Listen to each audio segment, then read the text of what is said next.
Central policy అని ఏదో ఆ టైప్లో ఏదో చెప్పాడు ఆయన.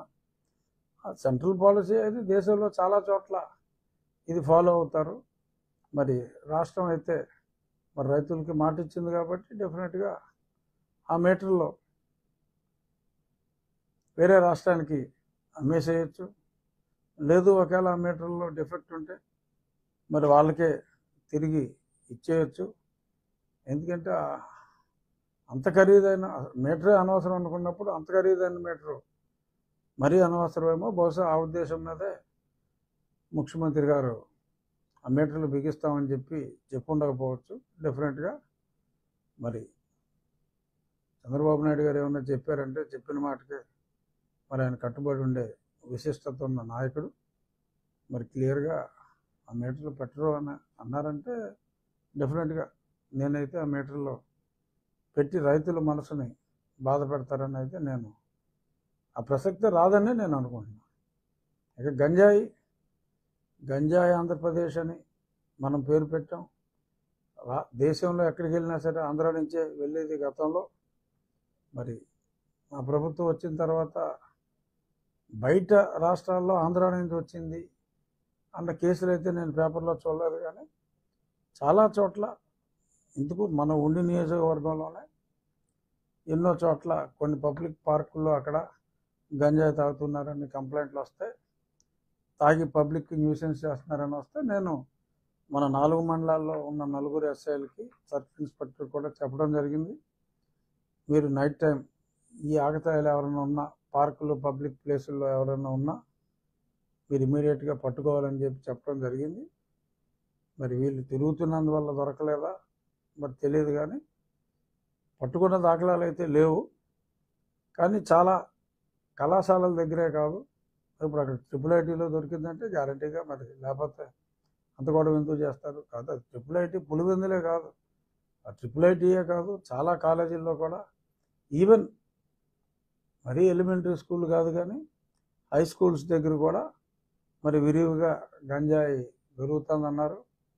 మరి ఇంత విచ్చలవిడిగా దొరుకుతుంది అంటే మరి పోలీసు అప్రమత్తత చాలా అవసరం.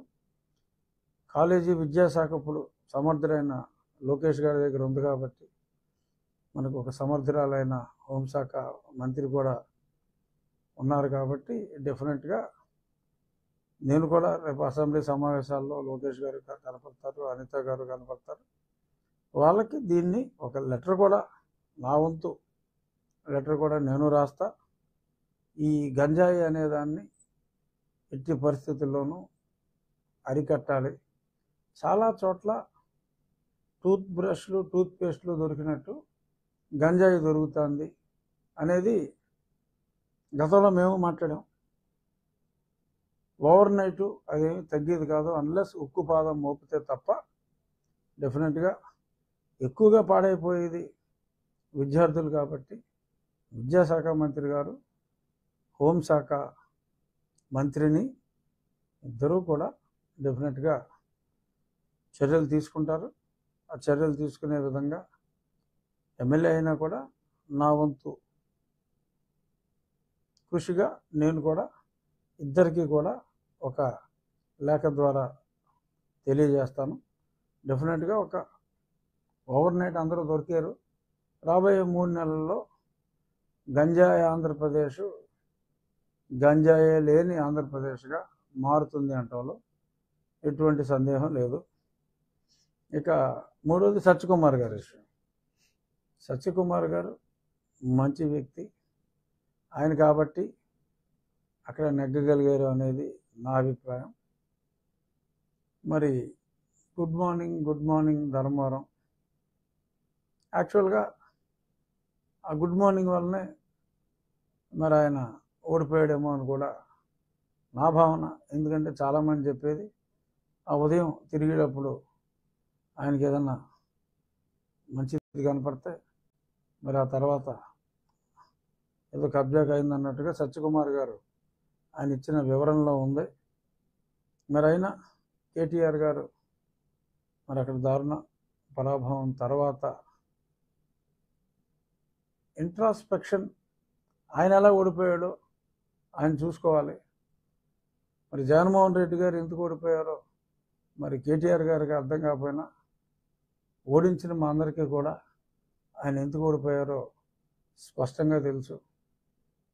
ఈవెన్ నన్ను హింసించినప్పుడు కూడా మరి పెద్ద ఆయనకి తెలియకుండా మరి నన్ను అక్కడి నుంచి పోలీసులు మరి రావణాసురుడు వెళ్ళి అరణ్యంలో సీతను ఎత్తుకొచ్చినట్టు నన్ను ఒక 10 మంది రావణాసురులు వచ్చి నన్ను ఎత్తుకుపోయారు.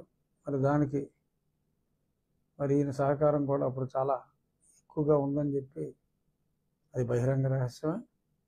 సరే, మీ స్నేహాలు జగన్మోహన్ రెడ్డి గారికి మీకు స్నేహాలు ఉంటే ఉండొచ్చు, కానీ ఆయన ఎలా ఓడిపోయాడు అని చెప్పి ఒక పక్క ఆయనే అర్థం కాక కొట్టుమిట్టాడుతూ ఉంటే నాకు అర్థం కావట్లేదని చెప్పి మరి మీరు కూడా అదే అవస్థలో ఉన్న మీరు ఈయన గురించి అవస్థపడటం డెఫినెట్గా మీరైతే మిత్రధర్మం పాటించారు, కానీ మీరు ఓడిపోయినప్పుడు ఇంత మంచి చేసిన మీరు ఎందుకు ఓడిపోయారు అని చెప్పి మా ముఖ్యమంత్రి గారు మీ గురించి బాధపడకపోవటం, అప్పటి ముఖ్యమంత్రి గారు బాధపడకపోవటం మరి గమనించాల్సిన అంశం. మీరు పట్టించుకున్నంత బాగా మిమ్మల్ని జగన్మోహన్ రెడ్డి పట్టించుకోకపోవటం దురదృష్టం. ఏమైనా జగన్మోహన్ రెడ్డి విషయంలో మీ స్నేహాన్ని మెచ్చుకుంటూ, బట్ మంచి మాట్లాడే, పేరులో సత్యం ఉన్నట్టు ఇప్పుడు సత్యం మాట్లాడే సత్యకుమార్ గారి అకౌంట్ మీరు బ్లాక్ చేయటం అనేది that is not in good taste Taraka Rama Rao గారు. సో అంచేత కుదిరితే ఆ బ్లాక్ తీసేయండి. ఆయనకు వచ్చిన నష్టం లేదు సత్యకుమార్ గారికి, కానీ సత్యాన్ని మీరు గౌరవించరు. సత్యకుమార్ గారిని గౌరవించడమే కాదు, సత్యాన్ని కూడా మీరు గౌరవించరనే అప్రతిష్ట మీకు అనవసరమేమో అని చెప్పి నాకు చెప్పవలసిన అవసరం వచ్చినందుకు నేను బాధపడుతూ, చూద్దాం. ఈ అంశాలు పక్కన పెట్టి నా ప్రోగ్రెస్ రిపోర్ట్ చెప్పేసుకోవాలి. గతంలో మరి అనుకున్నట్టుగానే 2 వారాల క్రితం ప్రారంభించాం మా డ్రైనేజీలు, కాలువలు పూడికలు తీయటం, ఆ బుర్రపడెక్క ఇతర 2-3 రకాల బీట్స్ ఉన్నాయి, అవన్నిటిని తీయటం చక్కగా జరుగుతున్నాయి. ప్రభుత్వ సహకారంతో, ప్రజల సహకారంతో ఈ నెలాఖరుకల్లా ఆల్మోస్ట్ అయిపోతాయి. కానీ కొన్ని ఉప్పుటేరులో కూడా మాకు దూరంగా ఉన్న, మాకు మా పక్కన ఉన్న కైకలూరు నియోజకవర్గానికి కూడా చాలా ఉపయోగం. అక్కడ కూడా చాలా బ్లాకేజ్ ఉంది. ఇన్నాళ్ళు మేము చూసింది ఆ నియోజకవర్గంలో కాలువలు, డ్రైన్లు, బట్ ఆ డ్రైన్ ఎక్కడైతే కలుస్తుందో ఆ కలిసే ప్రాంతం కూడా మరి ఈ పర్టికులర్ ఈ వీటితో జామ్ అయినందువల్ల మరి దాన్ని కూడా బాగు చేయవలసిన అవసరం వచ్చింది. సో అంచేత జూలై నెలాఖరికి అనుకున్న పనులన్నీ అయిపోతాయి. ఆగస్టు 15 నాటికి ఆ ఉప్పుటేరులో ఉన్న ఆ భాగం కూడా కంప్లీట్ చేసి ఎటువంటి ఇబ్బంది కొన్ని సంవత్సరాలు, అట్లీస్ట్ ఇంకో 2 సంవత్సరాల వరకు ఎక్కడా కూడా నీరు రాక కానీ, లేకపోతే నీరు బ్లాక్ అయ్యి వర్షం వచ్చినప్పుడు మా పొలాలు మునిగిపోయినాయి అని కానీ అటువంటి సమస్యలు లేకుండా అన్నీ సక్రమంగా కంప్లీట్ అవుతాయి. ఇది డ్రైన్ల వరకు. ఈ డ్రైన్ల మీద మీరు కూడా చూశారు కదా, ఇవాళ ఉదయం కూడా మనం కొన్ని చోట్ల పనులు ప్రారంభించాం చేసేల దగ్గర. ఇంకా ఈ డ్రైన్ల వరకు మీకు ఏమన్నా డౌట్లు ఉన్నాయా? పని అవదాన్ని ఏమన్నా అపనమ్మకం మీకు ఎక్కడైనా ఉందా? పనులు జరుగుతున్నాయి సార్, బాగా జరుగుతున్నాయండి. కానీ ఇప్పుడు లేనటువంటి దాతల సహకారం నియోజకవర్గానికి మీరు వచ్చిన తర్వాత చాలా మంది దాతలు ముందుకు వస్తున్నారు సార్. కాలువలు కానివ్వండి, డ్రైనేజీలు కానివ్వండి, next time high school sir. మీరు ఇంతకుముందు ఆక్విడ్ హై స్కూల్ వెళ్ళారు సార్. ఆక్విడ్ హై స్కూల్ పరిష్కారం దొరికింది. తర్వాత చిరుకోడ ఒకటి చూశారు సార్, దానికి పరిష్కారం దొరికింది. ఇవాళ నిన్న మీరు ఎవరినో స్కూల్ విషయానికి వస్తా ఇప్పుడు ఉండి వెళ్తున్నా. సో డ్రైనేజీల వరకు అనుకున్న షెడ్యూల్, కొత్తగా టేకప్ చేసిన పనులు షెడ్యూల్లో ముందు ఒరిజినల్ షెడ్యూల్లో లేనివి కూడా మా పక్క నియోజకవర్గం మాజీ మంత్రి, నాకు ప్రాణ స్నేహితులు, వయసులో పెద్దవాళ్ళైనా నాకు చక్కటి మంచి మిత్రులు కామినేని శ్రీనివాస్ గారు, ఆయనతో కూడా మాట్లాడటం జరిగింది. సో అది కూడా 2 నియోజకవర్గాలకు కూడా ఉపయోగపడేది. సో దాన్ని కూడా ఆగస్టు 15 నాటికి కంప్లీట్ అవుతుంది. దాతల సహకారం, నా మిత్రులు కానీ ఈ లోకల్లో వాళ్ళకు తోచిన రీతిలో, నా ఐడియా కూడా 10 మందిని ఇన్వాల్వ్ చేయటం. నాకు కావాలి అంటే డబ్బంతా నా స్నేహితుల దగ్గర నుంచే నేను తీసుకురాగలను, కానీ ఇక్కడ పబ్లిక్ని ఇన్వాల్వ్ చేయటం నా బాధ్యతగా భావించి అందరినీ కూడా 10,000 అవ్వచ్చు, 1000 రూపాయలు అవ్వచ్చు, మీరందరూ భాగస్వాములు కండి. మన పనులు మనమే చేసుకుని సాధ్యమైనంత వరకు మన పనులు మనం చేసుకోగలం, మన అవసరాలు మనం తీర్చుకోగలం, అవసరమైన మేరకే ప్రభుత్వాన్ని మనం ఇబ్బంది పెడదాం అనే ఉద్దేశంతో అందరినీ కూడా ఇన్వాల్వ్ చేయడం జరిగింది. అలాగే త్రాగునీరు కూడా గతంలో చెప్పినట్టు ఆ పరిమళ లైను కొన్ని చోట్ల మరి ఏ మనుషుల కోసం మనం సేవ చేద్దాం అనుకుంటామో మరి వాళ్ళకి కొన్ని వీక్నెస్లు ఉంటాయి, ట్రాన్స్ఫార్మర్లు ఉంటాయి, లోపల కాపర్ కొట్టేశారు. సో ఆ ట్రాన్స్ఫార్మర్లు అది తీసుకొచ్చే ముందు మరి అధికారులతో మాట్లాడి మరి త్వరగా ట్రాన్స్ఫార్మర్లు అరేంజ్ చేసి వచ్చే సోమవారం నాటికి, అంటే వాళ్ళ బుధవారం, నెక్స్ట్ సోమవారం లేదా మంగళవారం నాటికి పార్షియల్గా యుద్ధ ప్రాతిపదికన 15 రోజుల నుంచి పనులు జరిగినాయి. కొంత పోర్షన్లో ట్రయల్ రన్, అంటే ఆ పైపులు విత్స్టాండ్ అవుతున్నాయా లేదా అని టెస్టులు చేస్తాం. ఖచ్చితంగా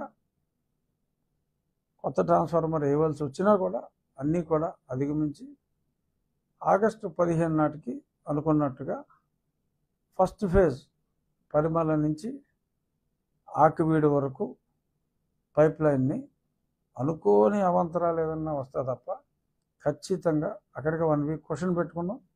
ఆగస్టు 15 నాటికి ఫస్ట్ ఫేజ్, డిసెంబర్ ఆఖరి నాటికి సెకండ్ ఫేజ్ కూడా అవుతుంది. అలాగే ఇదే కాకుండా మరి బొండాడ అనే ప్రాంతంలో ప్లాంట్ కెపాసిటీ చాలా ఉంది, 3 మిలియన్ లీటర్లు రోజుకి ట్రీట్ చేసే కెపాసిటీ ఉంది. కానీ ఆ పైప్ లైను కెపాసిటీ 11 గ్రామాలకే ఉంది.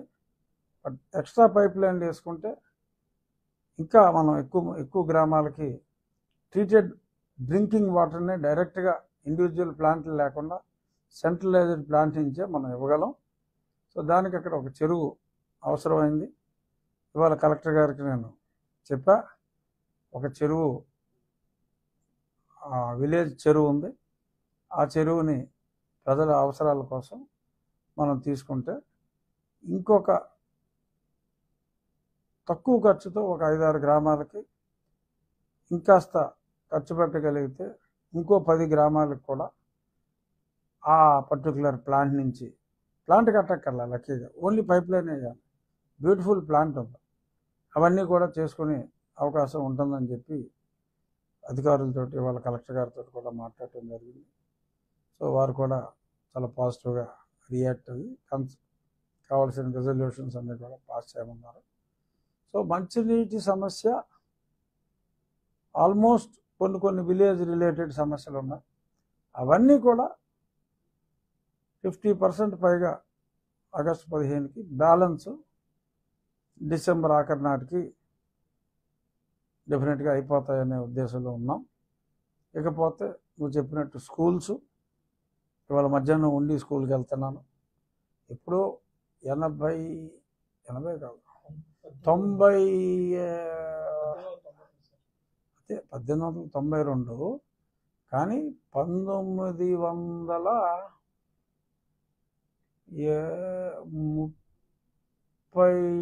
ఆ ప్రాంతాల్లో మా తాతయ్య గారు శిరీష్ రాజు గారు కూడా అక్కడ చదువుకున్నారు. ఆ తర్వాత ఆయన అమెరికాలో బెనారస్ హిందూ యూనివర్సిటీలో బీఎస్సీ చేశారు. అమెరికాలో 46-48లో ఆయన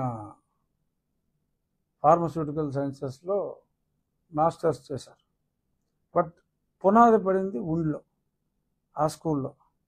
సో ఆ స్కూల్లో ఇంకా పాత బిల్డింగ్ని బాగా క్లియర్గా చేయటం, ఒక 5 ఎకరాల్లో అద్భుతమైన క్రీడా ప్రాంగణాన్ని ఆ బిల్డింగ్ ప్లేస్లో మళ్ళీ ఇంకొక దాన్ని పూర్తిగా రెనోవేట్ చేసి చేయటం, సుమారు 20 లక్షల రూపాయలతో. దానికి కూడా దాతలు ముందుకు వచ్చారు. మా తాతగారు చదువుకున్నారు కాబట్టి నేను అందులో పార్టిసిపేట్ చేస్తా. ఇలా పాలకోడేరు, ఉండి స్కూల్ కొంచెం హెవీ ఇన్వెస్ట్మెంట్ ఉంటుంది. మిగిలిన అన్ని స్కూల్స్లో కూడా క్రీడా ప్రాంగణం అద్భుతంగా తయారు చేస్తాం. దానికి ఆల్రెడీ ఎస్ఆర్కేఆర్ కాలేజ్ వాళ్ళని, ఇంజనీరింగ్ డిపార్ట్మెంట్ని, ఫిజికల్ డైరెక్టర్ ఇందాక మీటింగ్ అయింది.